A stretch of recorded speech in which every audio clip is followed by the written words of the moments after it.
berikan orang ini bantuan 1 juta, atau saya berikan makanan kesukaan saya atau baju kesukaan saya, nanti saya dapat gantinya sama enggak sih?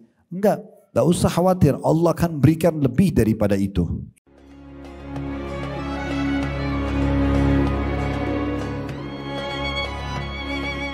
Assalamualaikum warahmatullahi wabarakatuh. Alhamdulillah, selalu saja kita memuji dan memuja Allah Subhanahu wa taala. Sebagai seorang muslim, kita sangat yakin bahwasanya dua rangkaian kata ini alhamdulillah adalah kalimat penghubung atau kata-kata penghubung antara kita dengan Sang Pencipta Allah. Allah telah menjadikannya sebagai kalimat syukur atau berterima kasih yang dengannya Allah janjikan dalam surah Ibrahim, la in syakartum la azidannakum wa la in kafartum inna adzabi lasyadid. Kalau kalian bersyukur, berterima kasih, pasti aku akan tambah, dan kalau kalian kufur, sisaku sangat pedih. Dan Allah Subhanahu wa taala juga melimpahkan nikmat yang tidak terbatas bagi orang yang suka bersyukur. Oleh karena itu Allah mengatakan innallaha yarzuqu may yasha'u bighairi hisab. Allah kalau sudah memberikan balasan kepada seseorang maka tanpa ada hitungannya lagi. Oleh karena itu jadilah orang yang selalu membasahi lidah dan bibirnya dengan kalimat alhamdulillah. Selanjutnya kita panjatkan salam hormat kita kepada utusan Allah Nabi besar Muhammad sallallahu alaihi wa ala alihi wa sahbihi wasallam, sebagaimana Allah telah perintahkan kita untuk mengucapkan salam hormat tersebut. Baik teman-teman sekalian, melanjutkan seperti biasa sebulan sekali bedah buku kita, buku yang berjudul Keajaiban Sedekah dan Istighfar. Lalu di bawah ada tulisan kanker ganas sembuh lewat sedekah sungguh ajaib, yang ditulis oleh Hasan bin Ahmad bin Hasan Hammam. Dan kita sudah membahas kurang lebih 5 poin yang bisa kita dapatkan dari manifestasi kita terhadap sedekah. Jadi coba perbaikin persepsi-persepsi negatif kita tentang bersedekah ini. Yang pertama misalnya, kalau mengeluarkan sedekah di jalan Allah berarti harta kita berkurang. Seperti pemikiran para kapitalis, kalau punya uang 1 juta dikeluarkan 100.000, disumbangkan berarti berkurang 100.000, dan berarti harta kita tinggal 900.000 saja. Islam benar-benar menepis masalah ini, karena yang 100.000 itu adalah investasi kepada Sang Pencipta Allah yang Maha Kaya. Makanya Nabi SAW bersabda kepada Asma binti Abi Bakar radhiyallahu anhuma, la tuqi fat'ukillahu alaiki. Jangan pernah kau perhitungan dan khawatir untuk bersedekah di jalan Allah, maka Allah pun akan perhitungan denganmu. Justru itu bentuk investasi kita. Dan kalau investasi kepada Allah dipastikan akan diberikan berlipat-lipat ganda. Karena Allah tidak pernah memberikan angka 1 dengan 1 juga balasannya. Minimal 10 kali lipat. Sebagaimana Allah kekalkan dalam Al-Quran, man ja'a bil hasanati falahu asyru amthaliha. Siapa yang datang mengerjakan 1 amal soleh saja, maka Allah akan lipat gandakan menjadi 10 kali lipat. Dalam sebuah riwayat Bukhari, amal-amal soleh itu bahkan bisa berlipat-lipat sampai 700 kali lipat. Tergantung daripada keikhlasan kita. Oleh karena itu, yang kita keluarkan harusnya kita fahami investasi kepada Allah.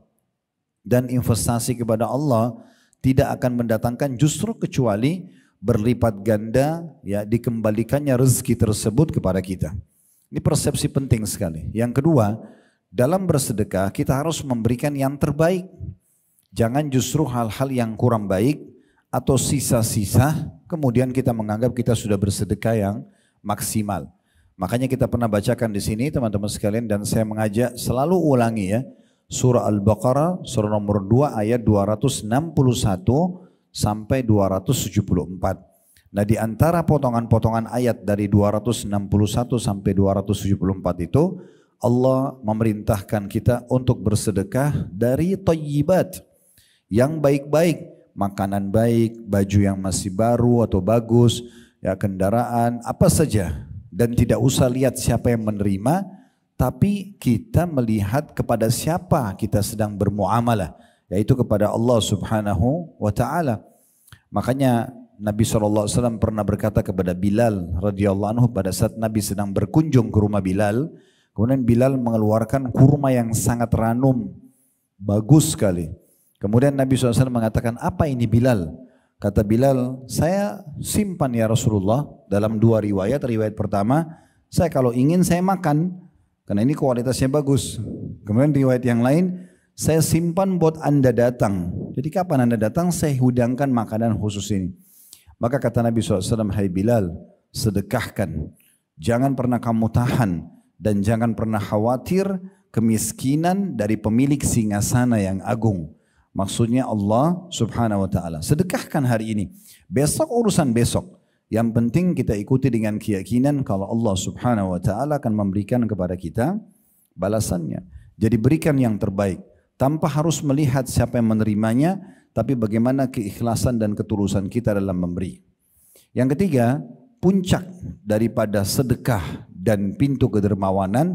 Justru kalau Bapak Ibu tidak menolak siapapun yang minta bantuan ataupun sedekah dari kita. Makanya salah satu sifat yang paling baik dari Nabi SAW adalah kata Anas bin Malik radhiyallahu anhu bahwasanya beliau tidak pernah menolak siapapun yang minta kepada beliau. Pasti beliau kasih. Dalam satu riwayat pernah Nabi SAW diberikan banyak sekali hasil panen kurma berkeranjang-keranjang dan sangat ranum, baru dipetik. Kurma itu sangat bagus kualitasnya.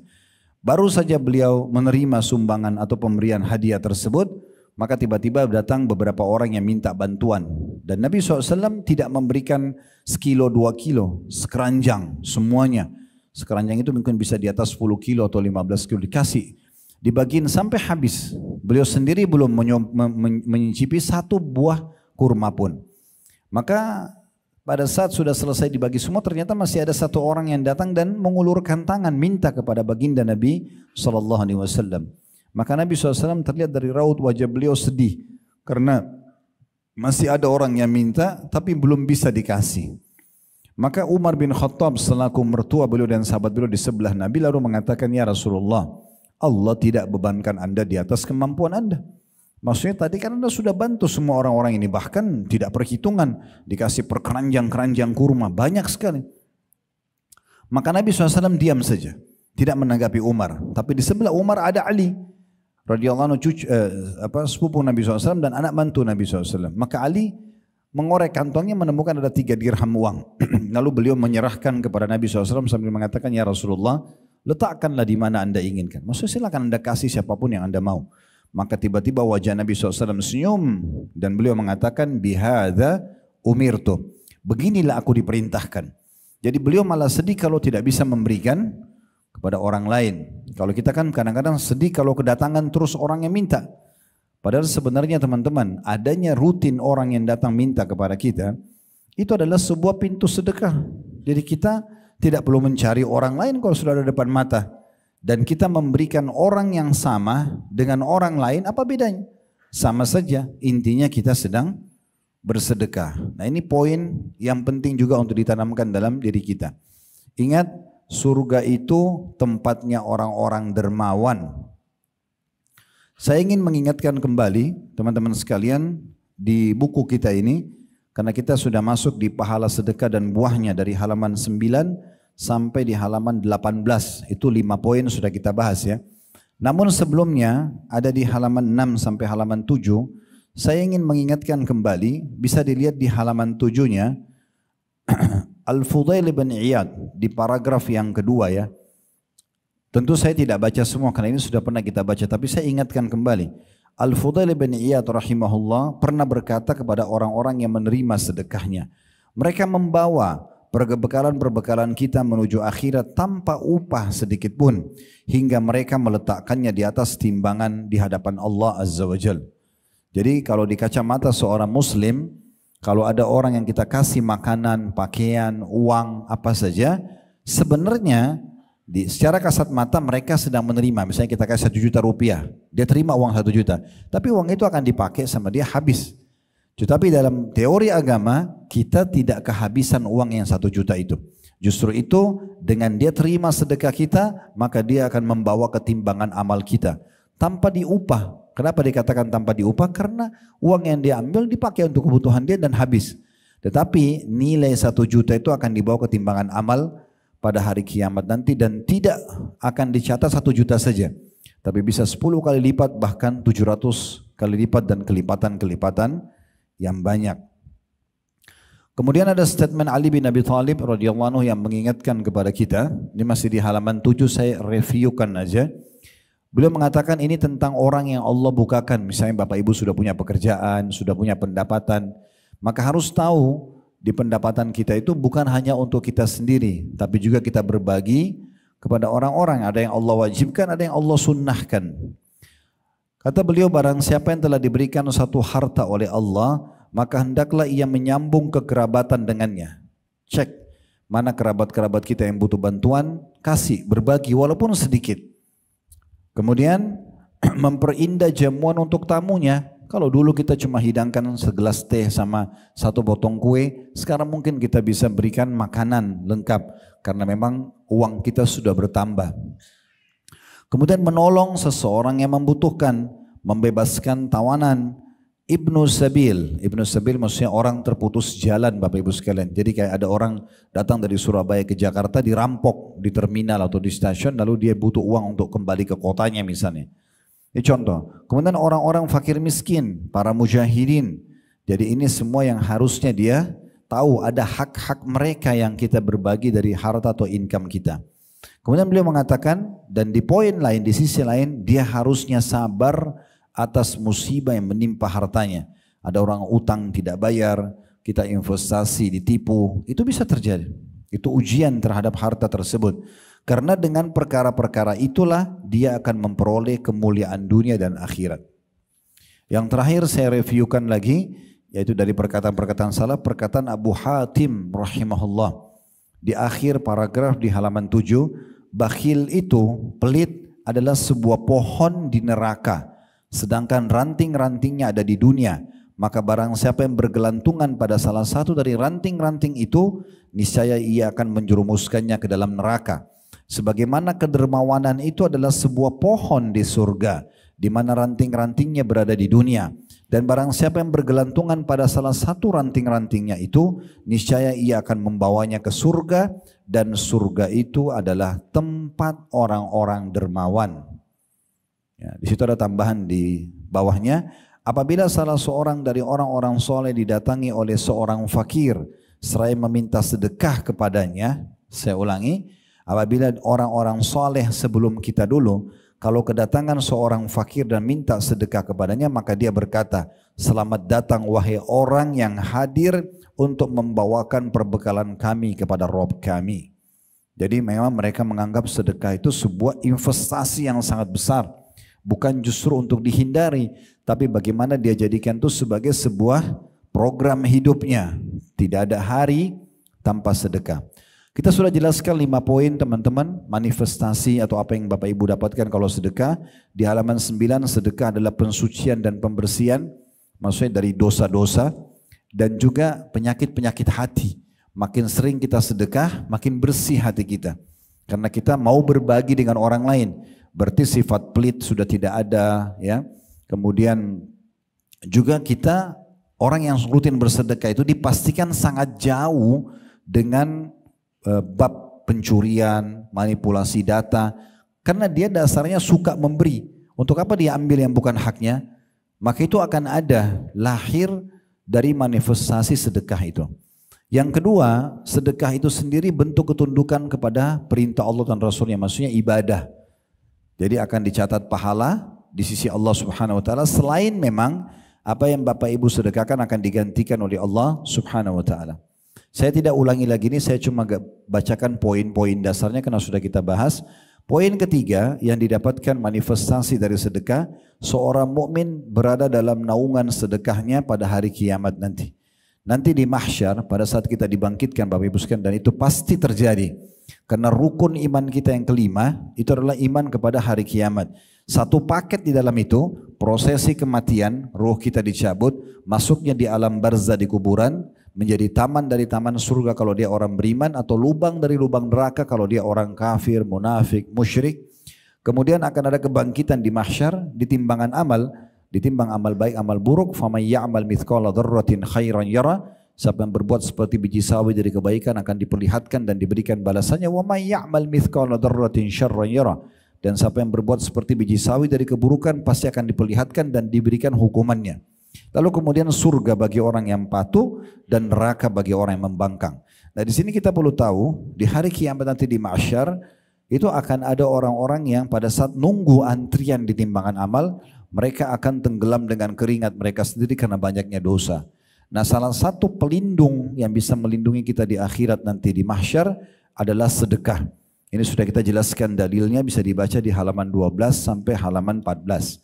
Kemudian yang keempat, kita juga sudah bahas pada pertemuan yang lalu, saya cuma ingatkan poinnya, sedekah itu dapat menghindarkan kita dari musibah dan menjauhkan kita dari kematian yang buruk. Itu bisa dilihat dalam riwayat Ibnu Abi Ja'ad di paragraf yang kedua. Di halaman 15 ya. Beliau mengatakan sesungguhnya sedekah itu menghindarkan diri dari 70 pintu keburukan.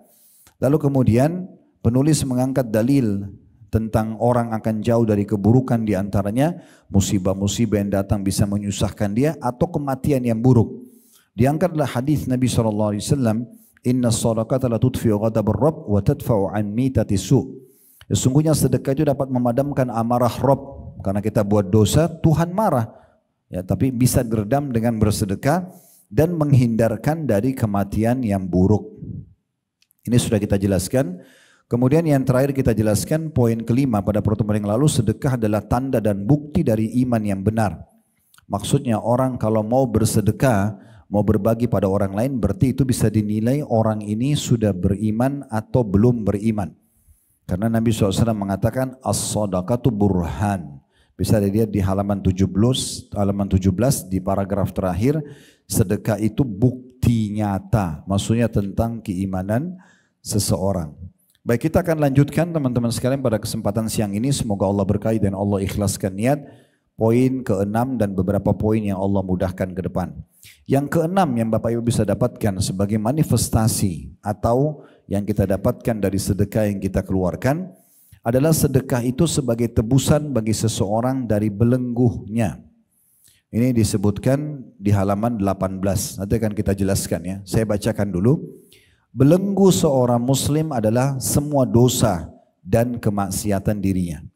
Jadi maksudnya kalau dia bersedekah justru itu sangat cepat untuk membersihkan dosa-dosanya yang bisa mendatangkan konsekuensi hukuman. Dan betapa banyak kita dibelenggu oleh dosa dan maksiat kita. Maksudnya rezeki tertahan, penyakit belum sembuh, permasalahan belum terpecahkan karena dosanya tidak berhenti dikerjakan. Dan seorang muslim sangat membutuhkan seseorang yang melepaskannya dari belenggu tersebut. Selain tobat, selain istighfar, ada cara yang efektif sekali yaitu rutin bersedekah. Dan di antara sebab-sebab yang membantu hal tersebut adalah sedekah. Sebagaimana yang telah disebutkan dalam hadis Nabi SAW yang mengabarkan tentang Nabi Yahya alaihi salam. Nabi Yahya ini sepupunya Nabi Isa alaihi salam. Jadi Nabi Yahya sama Nabi Isa sezaman dan satu lokasi dakwah yaitu Palestina dan tinggalnya juga di sekitar Baitul Maqdis. Semoga Allah berikan kemerdekaan buat mereka insyaallah. Nah hadis ini Nabi Yahya pernah mengingatkan kaumnya tentang pentingnya sedekah dan Nabi Muhammad SAW menukil kepada kita supaya kita ambil sebagai pelajaran. Kata Nabi Yahya alaihissalam, wa amurukum bis sadaqah fa inna mathala dzalika kamathali rajulin asarahu al-adu aw thaqu yadahu ila unuqihi wa qaddamu liyadribu unuqah faqala ana afdihi minkum bil qalili wal katsir fafadha nafsahu minhum. Saya meminta kepada kalian untuk bersedekah atau saya perintahkan kalian untuk rutin bersedekah. Karena yang orang rutin bersedekah itu adalah seperti orang yang ditawan oleh musuh dan mereka mengikat erat tangannya pada lehernya lalu mereka menghadapkannya untuk memenggal lehernya. Kemudian dia berkata, saya tebus perkara ini dari kalian dengan hartaku yang sedikit dan banyak hingga akhirnya ia menebus dirinya dari mereka. Jadi maksudnya dosa apapun Bapak Ibu sekalian yang kita lakukan, kecil ataupun besar, berarti sama kalau di alam manusia pelanggaran.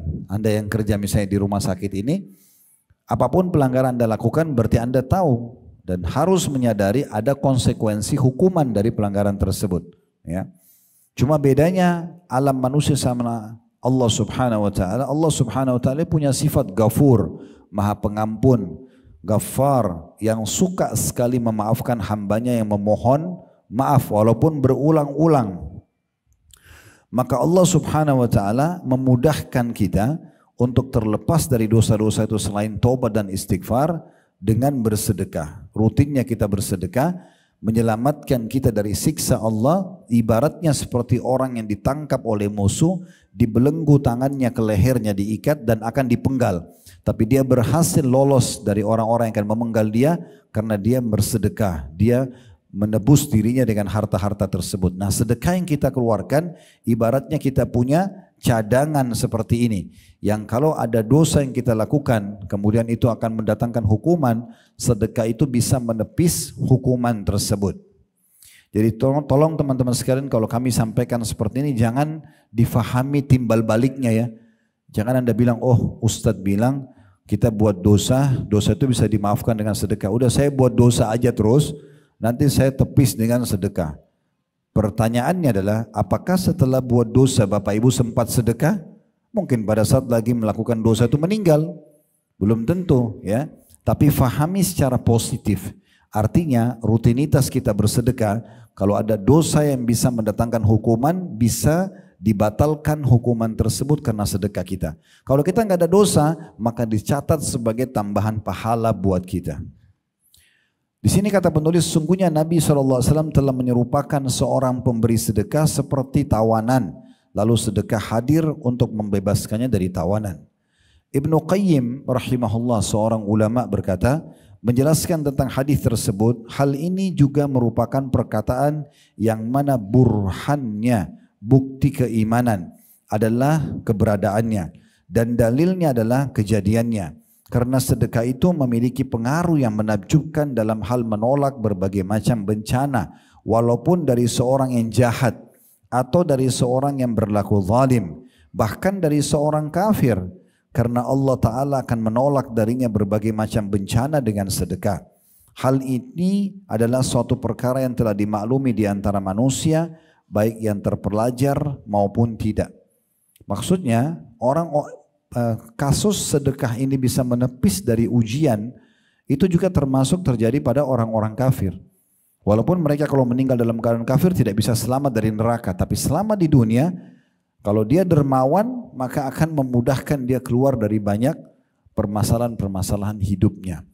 Makanya sahabat Nabi Abdullah bin Abbas radhiyallahu anhu pernah berkata, kalau aku melihat ada doa-doaku belum diterima oleh Allah, belum aku terima hasilnya dari doa itu, atau ada perkaraku belum terpecahkan, maka aku sengaja keluar mencari sumber-sumber sedekah, lalu aku bersedekah kayak orang miskin ya, diberikan, dibantu, atau orang yang membutuhkan, berharap agar dengan sedekah itu Allah berikan jalan keluarnya.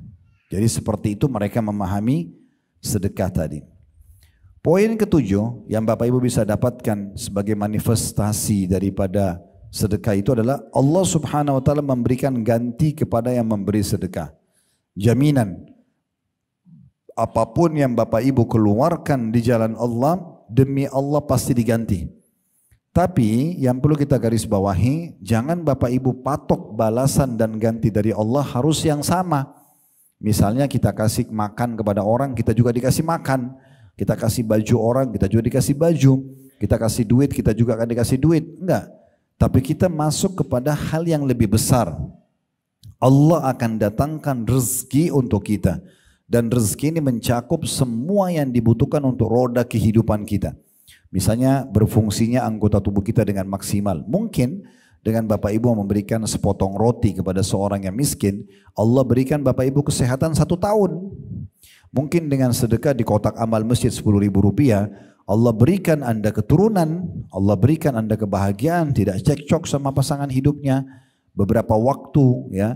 Misal itu contohnya. Jadi dia bisa mendatangkan banyak sekali manfaat-manfaat kepada kita. Allah Subhanahu wa taala berfirman, dan itu kekal dari 1400 tahun yang lalu sampai nanti menjelang hari kiamat, kalau semua yang disedekahkan di jalan Allah pasti diganti. Dalam surah Saba, surah nomor 34 ayat 39, ada di halaman 20 ya.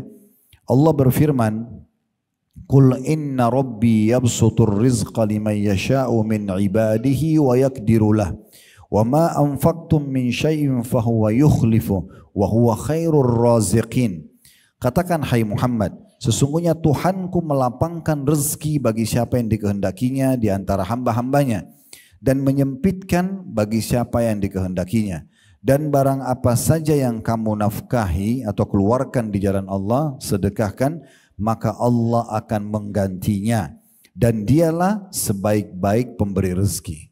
Maksudnya makna penutupan ayat ini, tidak usah khawatir. Jangan bilang, oh saya sekarang berikan orang ini bantuan 1 juta, atau saya berikan makanan kesukaan saya, atau baju kesukaan saya, nanti saya dapat gantinya sama enggak sih? Enggak, tidak usah khawatir. Allah akan berikan lebih daripada itu, yang di luar daripada jangkauan dan pikiran kita. Makanya Allah bilang, dan ketahuilah dia sebaik-baik pemberi rezeki.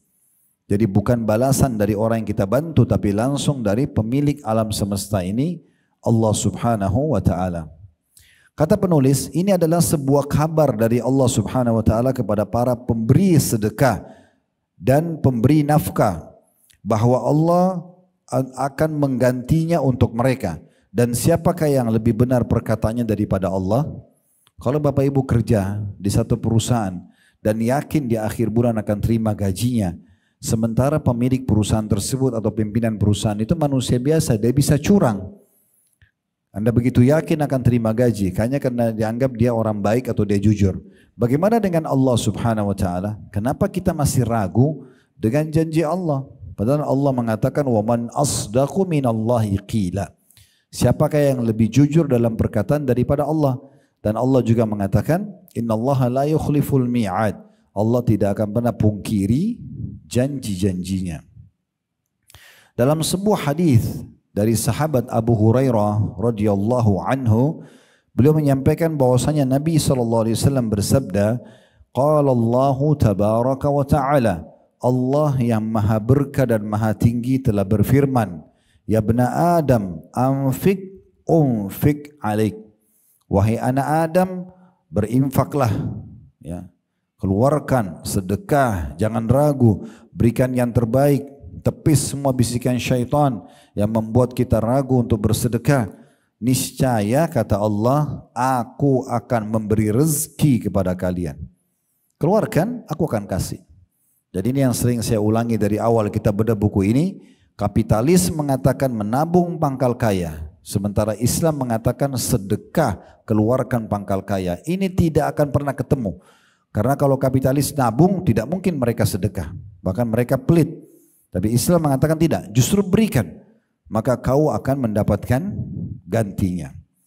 Juga dalam hadis, tentu hadis yang tadi saya bacakan itu, wahai anak Adam berinfaklah kata Allah, aku akan memberi rezeki kalian, itu ada footnote nomor 1 di bawah. Kalau dilihat di halaman 20 ada tulisan kecil HR, itu ringkasan dari hadis riwayat. HR itu hadis riwayat Muslim nomor 993. Lalu penulis mengangkat hadis yang lain yang berbunyi dari Abu Hurairah juga radhiyallahu anhu bahwa Rasulullah sallallahu alaihi wasallam bersabda, "Ma min yawmin yusbihul ibadu fihi illa wa malakani yanzilan, fayaqulu ahaduhuma Allahumma a'ti mumfikan khalafa wa yaqulu al-akharu Allahumma a'ti mumsikan talafa." Tidaklah suatu hari, kata bagi Nabi SAW, kayak hari ini kita lewat, ya, di mana seorang hamba memasuki paginya, melainkan pasti akan turun 2 malaikat. Salah seorang dari malaikat itu berkata, Ya Allah, berilah ganti dalam kurung rezeki kepada orang yang berinfak. Kemudian yang lain berkata, Ya Allah, berikanlah kebinasaan kepada orang yang kikir. Ada footnote nomor 1 juga di situ, di bawah kecil tulisannya HR hadis riwayat Al-Bukhari nomor 1442 dan riwayat Muslim nomor 1010. Riwayat ini memberikan gambaran kepada kita, bukan hanya Allah janjikan kalau Allah akan ganti seperti dalam surah Saba tadi, surah nomor 34 ayat 39, tetapi juga Allah pastikan ditambah dan menguatkan dengan Allah turunkan khusus malaikat 2 orang. Yang satu setiap hari mendoakan siapapun yang berinfak agar diganti rezeki yang melimpah. Yang satu mengatakan atau mendoakan kebinasaan bagi orang yang pelit, tidak mau berbagi kepada orang yang membutuhkan. Ya. Dan ini berlaku sepanjang hari ya. Berlaku Anda berinfak di pagi hari kah, di siang hari kah, di sore hari kah, doa malaikat ini berlaku pada orang yang berinfak seharian penuh. Besok Allah turunkan malaikat berdoa lagi. Siapa yang berinfak besok seharian penuh juga malaikat mendoakan kelapangan rezeki bagi yang sedekah dan kebinasaan bagi orang yang pelit. Nah, jadi hati-hati, pelit itu bagian daripada dosa besar. Jadi bagaimana kita menepis bisikan syaitan itu dengan menanamkan keyakinan dalam hati kita kalau Allah yang perintahkan, Raja dan pencipta dan pemilik alam semesta ini yang maha kaya, tidak akan pernah habis ya, kemahakayaannya ya, atau kepemilikannya, itu yang telah memerintahkan kita untuk sedekah. Maka enggak usah khawatir. Imam An-Nawawi rahimahullah berkata, seraya menanggapi hadis di atas, para ulama berkata, infak tersebut adalah dalam ketaatan, akhlak-akhlak yang terpuji untuk keluarga dan tamu, sedekah-sedekah dan sebagainya yang tidak tercela dan tidak berlebihan. Sedangkan menahan dari infak yang tercela adalah menahan dari hal-hal tersebut. Maksudnya, sudah kita bahas tadi panjang lebar tentang keutamaan sedekah, tapi ingat ada batasannya. Sedekah yang kita keluarkan untuk kebaikan. Jadi tidak masuk dalam masalah ini kalau misalnya ada orang traktir temannya untuk berzina. Dia sama-sama ke hotel, dia bilang sama temannya, saya bayarin buat kamu. Kamar hotelnya, naudzubillah pelacurnya, ini bukan infak yang dimasukkan. Harus infak itu pada ketaatan. Untuk masjid, rumah anak yatim, bantu keluarga susah, bayarin utang orang, bayarin listriknya masjid, atau apalah yang baik-baik. Nah itu saja yang masuk dalam bahasan ini tentunya. Ada satu statement yang menarik dari Ibnu Hajar rahimahullah. Lihat paragraf setelahnya di halaman 21. Tentang pernyataan Nabi SAW, doa malaikat, ya Allah berikanlah kebinasaan kepada orang yang kikir. Kan tadi 2 malaikat, yang satu doain supaya lapangkan rezeki dan gantikan orang yang berinfak, yang satu mengatakan binasakan orang yang pelit. Ibnu Hajar mengatakan, yang dimaksud dengan doa malaikat ini, binasakanlah orang yang pelit, adalah berdoa untuk kehancuran mengandung 2 makna.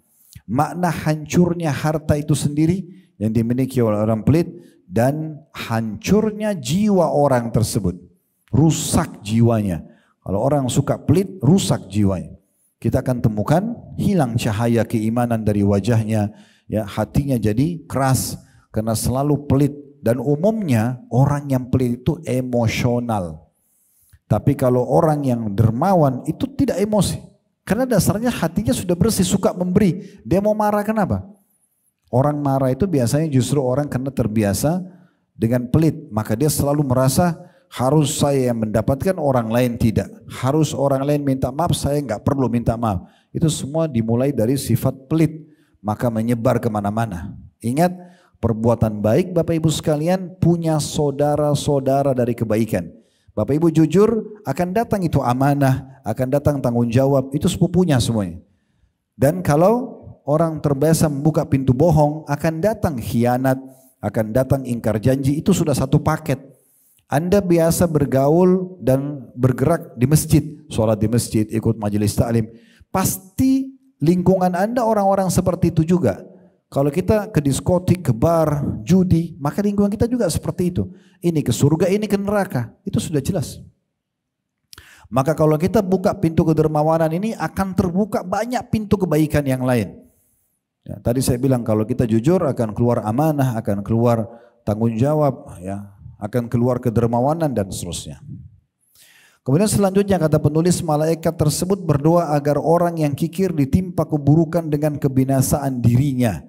Na'udzubillah, kata beliau. Dan betapa banyak di antara kita yang menjerumuskan dirinya ke dalam mara bahaya bagi tubuh dan jiwanya. Hal ini terkadang disebabkan oleh kebakhilan dirinya dan ketidakmauan dirinya untuk bersedekah. Ketahuilah bahwa doa malaikat itu tidaklah akan, ya, berlaku begitu saja, maka hati-hatilah. Berlalu begitu saja, maka berhati-hatilah. Maksudnya kalau hari ini kita lolos, kita sedekah, jangan sampai besok syaitan bisikin lalu muncul sifat pelit kita besok. Berarti kemarin kita lolos dari doa malaikat kehancuran, besok kita bisa kena kalau kita pelit. Maka kedermawanan itu harus dipupuk seterusnya sampai kita meninggal. Jadikan itu sebagai kecintaan. Subhanallah, orang yang dermawan itu suka memberi, pasti mukanya suka senyum. Pasti juga dia tidak mudah emosional, tadi saya bilang. Banyak sekali kelebihan-kelebihan yang lain.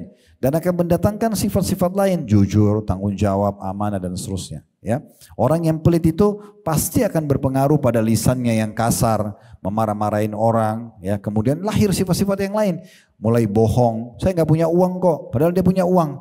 Ya, dia bohong hanya karena pelitnya. Kalau dia dermawan, tidak mungkin dia bohong, dia akan kasih. Bahkan kaum salafus saleh sangat gembira dengan orang yang datang kalau minta bantuan. Tadi sudah saya sebutkan. Sebagian salaf itu tadi di halaman berapa? 8 atau 9 tadi saya bacakan. Mereka kalau kedatangan orang yang minta sedekah, mereka bilang selamat datang sambil senyum. Orang-orang yang akan membawa amal-amal kami ketimbangan amal kami tanpa upah sedikit pun.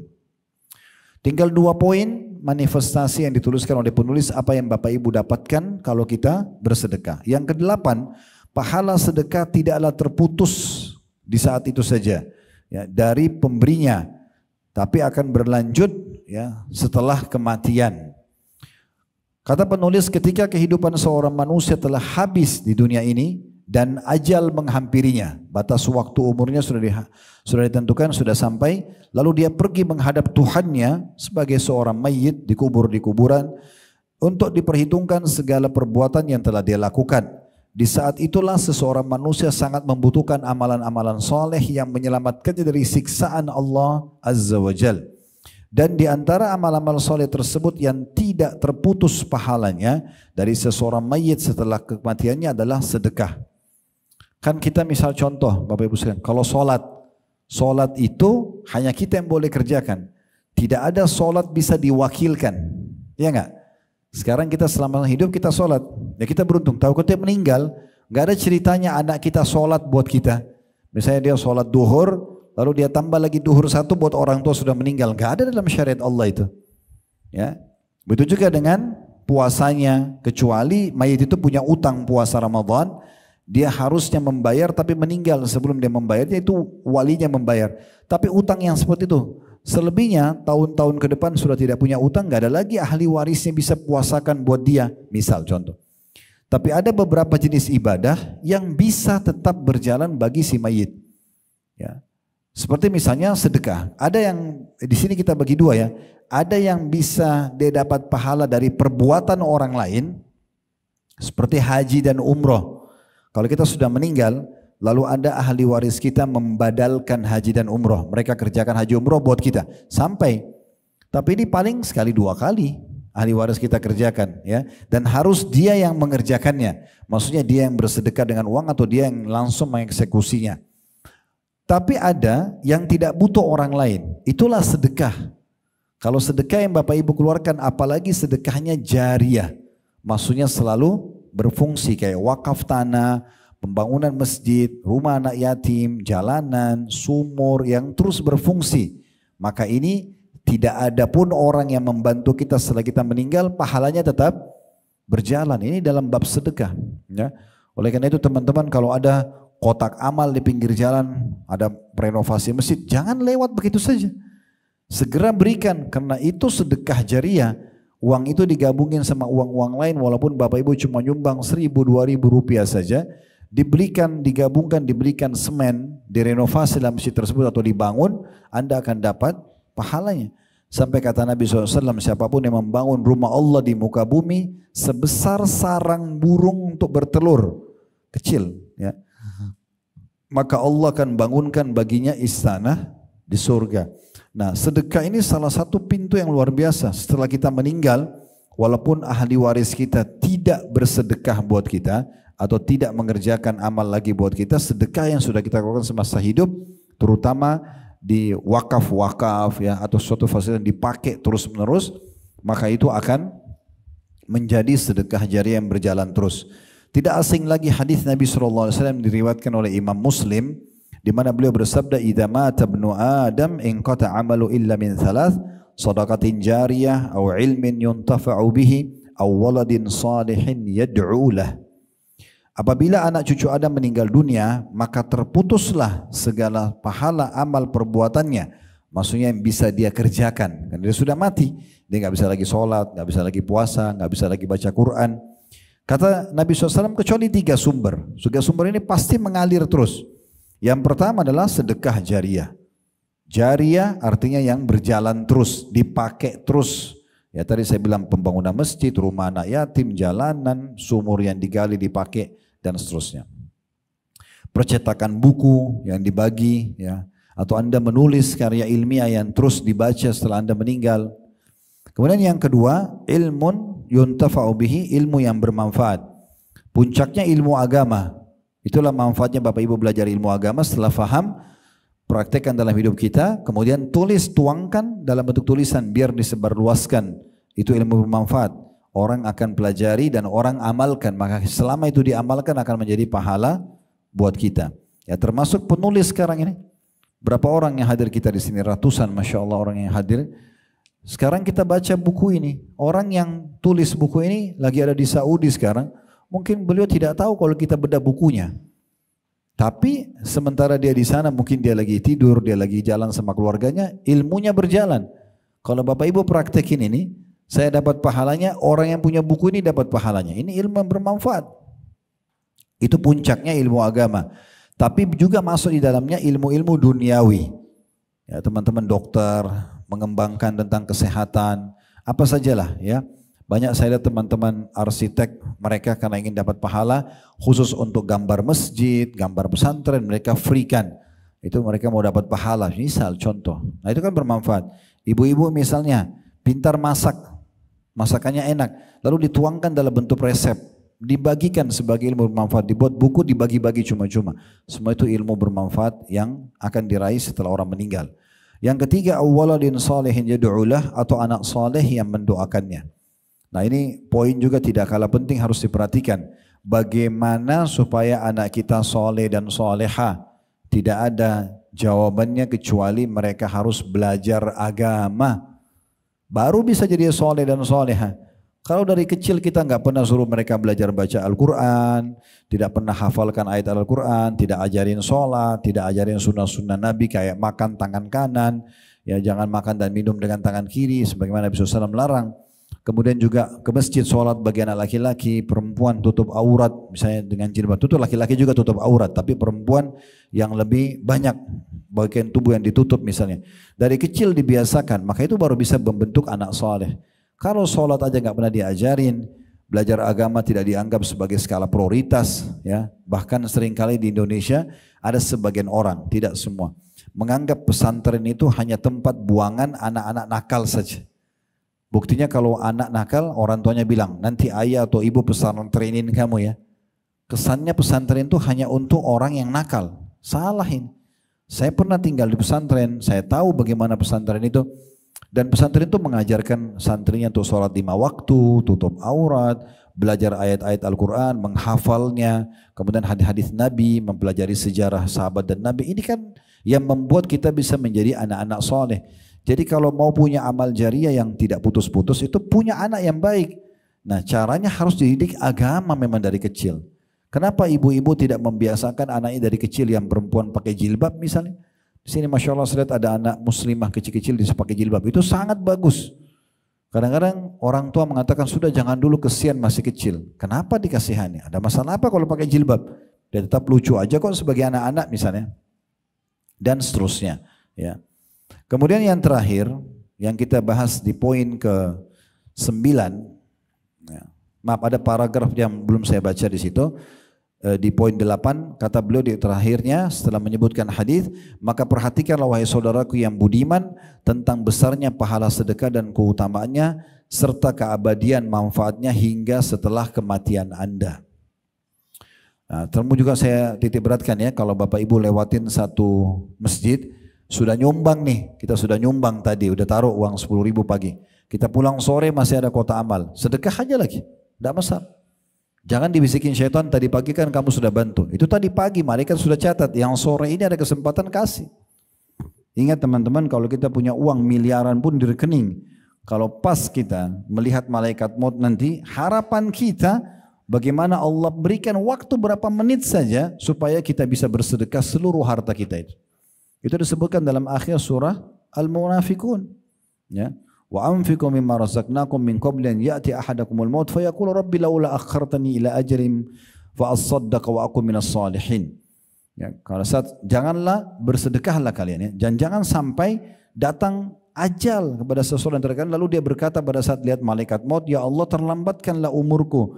Beri aku jenjang jedah waktu beberapa menit saja ke depan agar aku bisa bersedekah seluruh hartaku itu dan aku termasuk orang-orang saleh.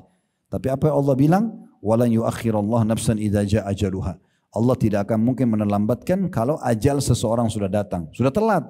Mumpung masih hidup, sedekahkan ya, dan Anda yang bisa mengeluarkan itu. Jangan pernah menghayal teman-teman, walaupun bisa terjadi. Kalau kita meninggal nanti ahli waris saya akan sedekah buat saya kok. Belum tentu. Bisa saja mereka lupa, bisa saja mereka lalai, ataupun kalau mereka sedekah mungkin mereka tidak rutinkan. Kita jujur aja. Setiap orang dari kita yang hadir di sini, apakah dia setiap hari bisa sedekah buat orang tuanya yang sudah meninggal? Belum tentu. Mungkin dia sedekah di saat dia ingat. Maka kenapa kita tidak bersedekah semasa kita hidup untuk diri kita sendiri? Yang kita bisa meraih pahalanya nanti. Terlebih lagi sudah kita sebutkan tadi, di antara manifestasinya adalah Allah akan ganti kok. Makin besar kita keluarkan, makin besar gantinya. Lalu apa yang membuat kita ragu? Ingat perkataan Nabi SAW kepada Bilal tadi, saya ulangi lagi. Hai Bilal, sedekahkan dan jangan pernah kau takut kemiskinan dari Allah pemilik arsy yang agung. Allah akan gantikan, tidak usah khawatir. Dalam sebuah kisah, Aisyah radhiyallahu anha pernah di masa puasa, pas sudah mau buka puasa, yang ada di rumah beliau cuma roti sama minyak saja. Karena tidak punya makanan. Biasanya orang-orang dulu kalau tidak punya makanan, roti disimpan beberapa hari kan jadi keras dia. Dicelupin di minyak zaitun baru dimakan. Itu makanan yang paling sederhana. Maka ada satu orang ketuk pintu sebelum azan maghrib di rumah Ummul Mukminin Aisyah radhiyallahu anha. Begitu dia ketuk pintunya, dan itu kisah ada disebutkan di buku ini ya. Nanti akan disebutkan di kisah-kisah nyata tentang masalah kejadian sedekah atau keajaiban sedekah. Yang jelas pada saat itu pembantu Aisyah disuruh oleh Aisyah berikan roti itu sama minyak. Diberikanlah kepada orang miskin tadi lalu dia pergi. Kemudian si pembantu bilang sama Aisyah, wahai Ummul Mukminin, sesungguhnya kita tidak punya makanan untuk buka puasa. Enggak ada makanan. Anda tadi suruh kasih orang miskin, cuma itu saja yang kita punya untuk buka puasa. Aisyah senyum sambil mengatakan, Allah maha benar. Allah maha benar. Tidak usah khawatir, Allah pasti ganti. Subhanallah, baru Aisyah bicara begitu, ada orang ketuk pintu rumah beliau lagi. Ternyata ada tetangga mengirim makanan dengan nampan yang besar, berisikan roti gandum, kambing, kemudian banyak pakai za'faran ya, wangi-wangian yang membuat makanan itu membuat kita berselera. Lalu datang, dan ini sebenarnya cukup untuk 10 sampai 15 orang makan. Aisyah pun menerima karena yang mengantar mengatakan ini dari majikan saya, pembantu membawa dari tetangga sebelah, ini dari majikan saya buat Anda buka puasa. Maka Aisyah pun makan dengan pembantunya sampai kenyang, masih banyak makanannya. Setelah selesai, pembantunya Aisyah juga kenyang, maka Aisyah menghadap ke dia sambil mengatakan kepada pembantunya, bukankah ini lebih baik daripada roti keringmu tadi? Lihat bagaimana Allah spontan membalas ya, kepada orang-orang yang bersedekah itu. Baik, yang kesembilan yang terakhir teman-teman sekalian, manifestasi yang kita dapatkan adalah sedekah itu bisa menghapus kesalahan atau dosa-dosa. Diambil dari hadits Muadz bin Jabal radhiyallahu anhu, beliau berkata, Rasulullah SAW bersabda, as-sadaqatu tudfi'ul khati'ah kama yudfi'ul ma'un nar. Sedekah itu bisa menghapus kesalahan sebagaimana air memadamkan api. Hadis ini diriwayatkan oleh Tirmidzi. Ada sebuah hadis saya ingin nukil berhubungan dengan poin ke-9. Ini diangkat oleh Al-Mundhiri dalam kitab At-Targhib Tarhib beliau dan disahihkan oleh Syekh Albani dalam kitab Sahih At-Targhib Tarhib. Ada seorang di masa sebelum kita, itu beliau orang ini ahli ibadah. Selama 60 tahun beribadah. 60 tahun. Tidak pernah buat dosa. Subhanallah, di tahun 61 datang ujian. Datang kepada dia di tempat ibadahnya, kalau kayak kita masjid ya, ini kaum sebelum kita. Datang di tempat ibadahnya seorang wanita pelacur. Mulailah menggoda dia sampai dia berzina 6 hari. Dia berzina 6 hari. Setelah dia berzina 6 hari, Allah permalukan dia. Dia ketahuan oleh masyarakat, diusir dari tempat ibadahnya dan sampai dia tinggalkan kotanya. Dalam kondisi dia meninggalkan kota, dia mulai bertobat kepada Allah Subhanahu wa taala atas dosa-dosanya. Dia menyesali, kemudian dia masuk ke dalam sebuah tempat. Dia duduk, di sebelahnya kebetulan ada orang miskin yang kelaparan. Dia kebetulan waktu itu belum makan 3 hari, 2 orang di sebelahnya juga kiri kanannya belum makan selama 3 hari. Ada orang lewat memberikan dia sepotong roti. Kata Nabi SAW, diberikan sepotong roti. Yang diberikan orang ini, yang 2 temannya di sebelah tidak diberikan. 1 potong roti. Maka dia berpikir pada saat itu, ini di sebelah kiri kanan saya juga belum makan selama 3 hari. Mungkin mereka lebih butuh. Lalu dibagi 2 roti itu, bukan dibagi 3. Dibagi 2, dikasih yang kanan setengah, yang kiri setengah. Dia sendiri tidak makan.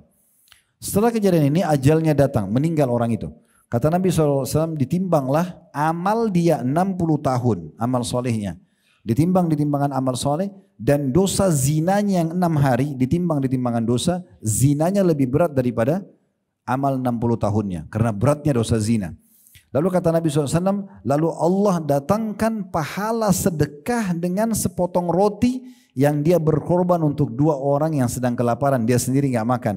Ditaruh, ditambah di timbangan amalnya, maka tiba-tiba itu menjadi lebih berat daripada zina yang 6 hari. Imam Al-Mundhiri memasukkan dalam kategori dahsyatnya sedekah itu sampai bisa mengalahkan dosa-dosa dan hukuman yang bisa datang dari dosa itu sendiri. Baik, kita akan tutup teman-teman sekalian dengan bab setelahnya. Baru setelah ini kita buka pertanyaan insyaAllah tentang petunjuk Nabi SAW berhubungan dengan sedekah di halaman 24 sampai halaman 26. Nanti ke depannya insyaAllah kita akan lanjutkan dengan beberapa contoh riwayat tentang para pemberi sedekah dan infak ya. Jadi artinya ke depannya itu cuma kisah-kisah tentang bagaimana para salafus salih dalam bersedekah. Tapi kisah-kisahnya sangat unik. Sekarang kita baca tentang petunjuk Nabi SAW berhubungan dengan sedekah. Di halaman 24 kata penulis, adapun petunjuk Nabi SAW tentang sedekah, maka apa yang diungkapkan oleh Ibnu Qayyim, ini nama seorang ulama rahimahullah, tentang hal tersebut sangat indah sekali. Di mana beliau berkata, Rasulullah SAW adalah orang yang paling banyak bersedekah dengan apapun yang dimilikinya. Makanan, pakaian, apa saja, semua disedekahkan. Tidaklah beliau meminta banyak apa yang diberikan Allah untuknya dan tidak juga memandang sedikit pemberiannya itu. Dan tidaklah seseorang meminta kepadanya sesuatu yang ada padanya, baik sedikit maupun banyak, kecuali beliau memberikannya. Jadi yang kita harus tangkap di poin ini, seringkali syaitan teman-teman, kalau kita lagi ada kesempatan untuk bersedekah, menakut-nakuti kita. Seakan-akan kalau kita kasih, saya mau makan apa? Nanti uang saya habis dong, dan seterusnya. Ini syaitan. Baca a'udzubillahi minasyaitonirrajim. Segera lawan itu dan bersedekah. Yakinlah kepada Allah yang maha kaya, karena dia memerintahkan kita akan menggantikan. Ngiang-ngiangkan selalu tadi yang sudah kita bacakan surah Saba, surah nomor 34 ayat 39 potongan ayatnya, wa ma anfaqtum min syai'in fahuwa yukhlifu. Apapun yang kalian infakkan di jalan Allah pasti dia akan ganti. Tidak usah khawatir, keluarkan lalu tinggalkan sudah. Ya. Berharap balasan dari Allah Subhanahu wa taala. Dan itu yang dilakukan oleh Nabi SAW. Beliau selalu bersedekah dan tidak mau menolak orang yang meminta bantuan. Karena tidak penting teman-teman melihat siapa yang minta bantuan. Yang penting adalah sedekahnya, ibadah yang sedang kita lakukan. Kalau kita selalu mau menilai, oh orang ini sudah pernah minta, untuk apa saya kasih lagi? Maka berarti kita akan memilih-milih orang. Kalau kebetulan di sekitar rumah kita sudah pernah kita bantu semuanya, lalu Anda berhenti bersedekah, kan tidak mungkin. Tidak usah lihat orang yang terulang atau tidak terulang. Yang penting saya bisa bersedekah selama saya hidup. Ini kesempatan ibadah. Dan siapa tahu memang sedekah yang kita keluarkan adalah amal terakhir kita. Mungkin setelah itu kita meninggal dunia. Maka ditutuplah dengan amal yang baik. Saya kembali melanjutkan perkataan Ibnu Qayyim. Beliau mengatakan, ya, Nabi SAW tidaklah menolak siapapun yang minta kepada beliau. Pemberian beliau itu adalah pemberian seseorang yang tidak takut akan kemiskinan. Jadi beliau kalau beliau ikutin dengan tidak ada kekhawatiran akan susah hidup karena bersedekah. Bersedekah dan memberi adalah perkara yang paling disukai oleh beliau. Kebahagiaan dan kesenangan beliau dengan memberikan sesuatu adalah lebih besar daripada kebahagiaan seorang penerima yang menerimanya. Jadi ini poin penting ya. Ibnu Qayyim menggambarkan bagaimana ketentraman jiwa Nabi Muhammad SAW. Beliau lebih senang memberi dan mengalahkan senangnya orang yang menerima. Kita bisa bayangkan kalau kita sedang menerima pemberian, bagaimana senangnya kita. Nah, Nabi SAW menanamkan dalam diri beliau kebalikannya. Beliau tanamkan lebih senang dirinya karena bisa membantu dan memberi daripada orang yang menerimanya. Ini sebuah poin yang luar biasa. Mengajarkan kepada kita bagaimana puncak kedermawanan yang sebenarnya. Justru kita senang kepada orang yang bisa kita beri. Bahkan kita lebih senang dalam memberi sedekah daripada orang yang menerima sedekah. Ada ungkapan di antara jemaah-jemaah kami, subhanallah, yang Allah bukain rezeki mungkin sudah tidak ada batas uang mereka. Sampai mengatakan, Ustaz, setelah saya amalkan bab sedekah ini, saya seperti orang yang ketagihan dengan sedekah. Karena betul-betul depan mata saya keluarkan sekian, datang berlipat-lipat gantinya. Dan saya pernah tes, saya berikan lebih besar lagi datang. Dan begitu seterusnya. Tinggal bagaimana diikuti dengan keyakinan dalam hati dan tidak boleh sama sekali ada keraguan. Ada orang yang saya tahu tidak punya apa-apa, subhanallah. Datang ke satu kota, kemudian dia mulai usaha kecil-kecilan tapi dia prioritaskan sedekah. Setiap ada keuntungan perusahaan diprioritaskan. Subhanallah, Allah bukain rezeki dalam hitungan 2-3 tahun saja sudah menjadi orang yang termasuk orang kaya di kota yang dia tinggal itu. Itu banyak sekali bukti-bukti berhubungan dengan masalah ini. Jadi kita harus menepis perasaan khawatir kita yang dibisikin syaitan. Kalau sedekah kita akan susah, kita akan miskin. Itu semua tidak benar. Yang kita harus tanamkan justru dengan bersedekah, saya akan dapat lebih banyak dari Allah Subhanahu wa Ta'ala. Yang penting teman-teman ingat, tadi saya bilang jangan batasi ya. Jangan berpikir sekarang saya kasih keluar 10 ribu, saya akan dapat 100 ribu. Seakan-akan rezeki itu hanya uang saja. Mungkin 10 ribu itu Allah ganti dengan kesehatan 1 tahun. Mungkin diberikan keturunan lebih banyak. Ya, mungkin mendapatkan anak 3-4 orang yang bisa jadi anak soleh buat dia. Atau kebahagiaan dia dapatkan dari pasangannya. Atau dia mendapatkan teman-teman yang baik. Atau sekian banyak yang bisa datang sebagai rezeki dia. Selanjutnya, kata Ibnu Qayyim, beliau maksudnya Nabi Muhammad SAW adalah orang yang paling dermawan untuk suatu kebaikan. Tangan kanan beliau seperti angin yang tertiup, suka memberi, tidak pernah menahan. Dan bila seseorang membutuhkan mendatanginya, niscaya beliau mendahulukan orang tersebut dari dirinya sendiri. Terkadang dengan memberinya makan atau memberinya hadiah, atau dengan membeli sesuatu lalu memberikan barang sekaligus harganya kepada penjual tersebut. Dan terkadang pula beliau meminjamkan sesuatu lalu mengembalikannya dengan lebih banyak darinya atau lebih baik dan lebih besar. Ya. Beliau juga membeli sesuatu lalu memberikan bayaran yang lebih dari harganya. Kayak misalnya Bapak Ibu beli gorengan nih atau beli sesuatu, maaf ini contoh di lupa aja. Bapak Ibu beli sesuatu lah, lagi di pinggir jalan beli minuman, beli segala macam. Ada orang kita tahu sebenarnya susah, nggak usah negosiasi lagi. Saya gorengannya harganya 1.000 rupiah atau 1.000 masih nawar, ya. Pak 5.000 dapat 7 ya, misalnya. Orang sudah susah. Untungnya berapa itu kalau jual 1.000, 1.500? Udah, salah satu ciri Nabi SAW merupakan kedermawanan, beliau bahkan sengaja melebihkan uang dari jumlah transaksi, bukan malah menawar. Ya, beda kalau Anda masuk ke satu toko brand yang memang mahal, itu beda. Kalau orang susah untuk apa? Negosiasi. Beliau menerima hadiah dan membalasnya. Jadi bukan hanya menerima, tapi dalam bab sedekah beliau membalas pemberian hadiah tersebut yang lebih banyak dari hadiah yang diberikan dan dengan berlipat ganda darinya sebagai suatu tindakan kasih sayang dan variasi dalam berbagai bentuk sedekah dan kebaikan dengan segala kemungkinannya. Sedekah beliau, maksudnya Nabi Muhammad SAW adalah dengan apa yang beliau miliki, dengan kondisinya dan dengan perkataannya. Maksudnya tidak memaksakan diri untuk mengambil orang lain punya, tapi beliau sedekah dengan apa yang beliau miliki. Hingga beliau memberikan apa yang ada padanya, memerintahkan untuk bersedekah dan menganjurkannya.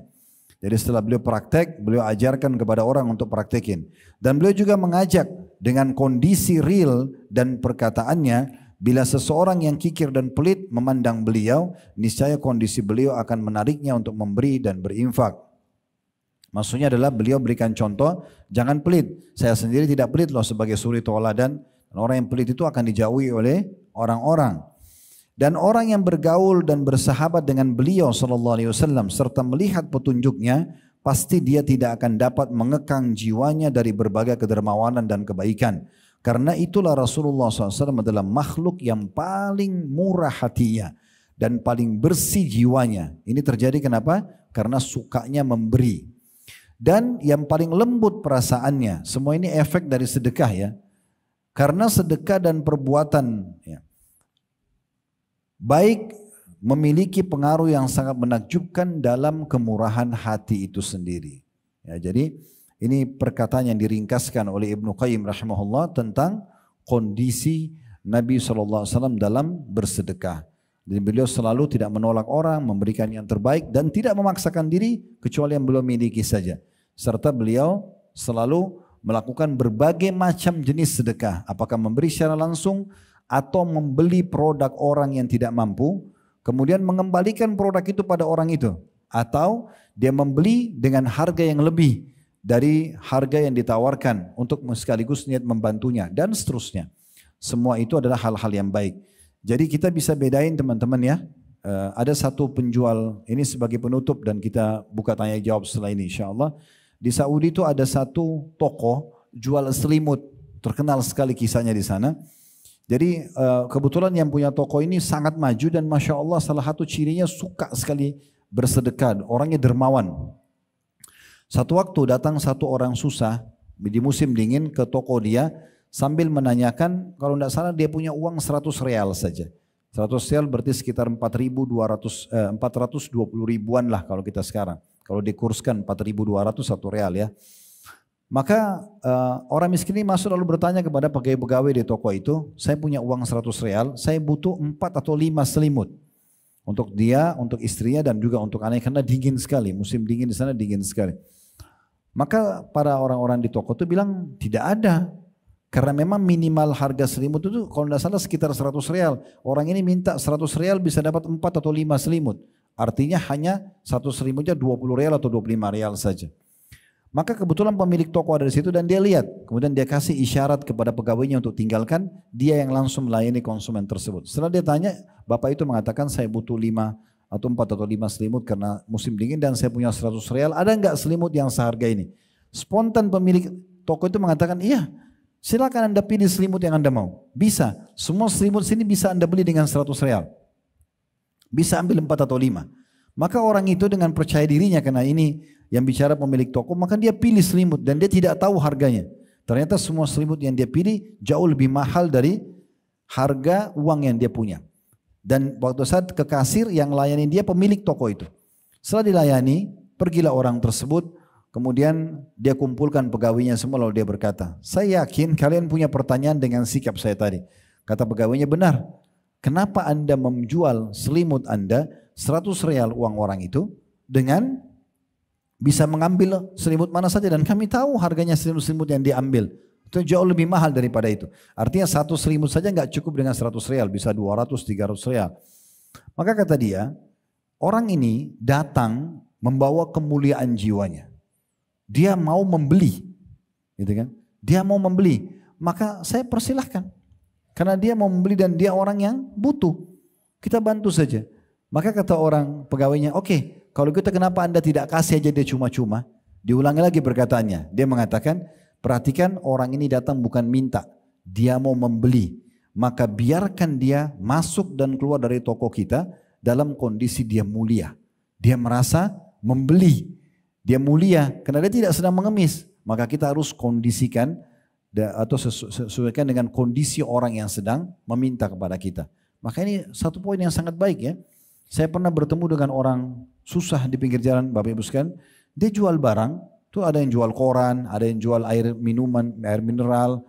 Terus saya bilang, Pak, ini uangnya ambil aja, saya nggak usah ambil airnya. Dia nggak mau, nggak ambil aja Pak airnya, nggak apa-apa, biar saya ambil uangnya ada nilainya. Itu mulia luar biasa. Ada orang yang seperti itu memang. Jadi tidak semua juga orang mau terima uang kosong. Ada orang yang punya kemuliaan jiwa, dia mau tapi ada imbalannya. Dia dagang maka dia mulia. Nah seperti itu kurang lebih gambaran yang bisa kita ambil.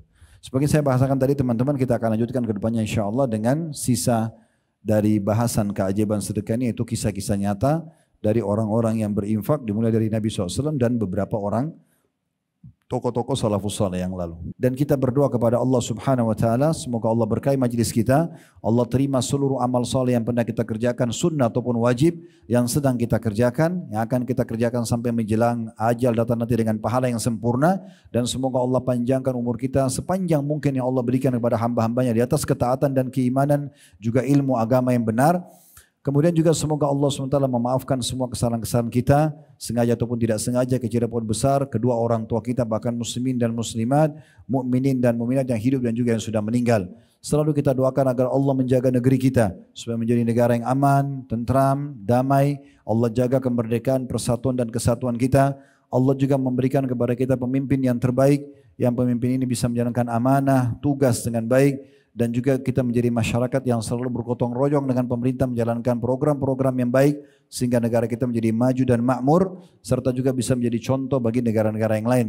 Dan selalu kita doakan saudara kita muslimin dimanapun mereka berada sedang tertindas, terutama di Gaza di hari-hari sekarang, semoga Allah ikhlaskan niat mereka, terima para syuhada mereka, muliakan Islam di tangan mereka dan tangan kita semua, dan semoga Allah ikut sertakan kita bersama mereka di pahala, baik dengan doa, dengan harta juga dengan jiwa kita, dan semoga Allah dengan kemahamurahannya yang saya yakin sekarang sedang melihat kita karena Dia maha melihat, mendengar kita karena Dia maha mendengar, dan juga maha mengetahui semua isi hati kita karena Dia zat yang maha mengetahui, agar menyatukan kita semua di surga firdausnya tanpa hisab, mana disatukan dalam majlis ilmu yang mulia ini. Allahumma amin.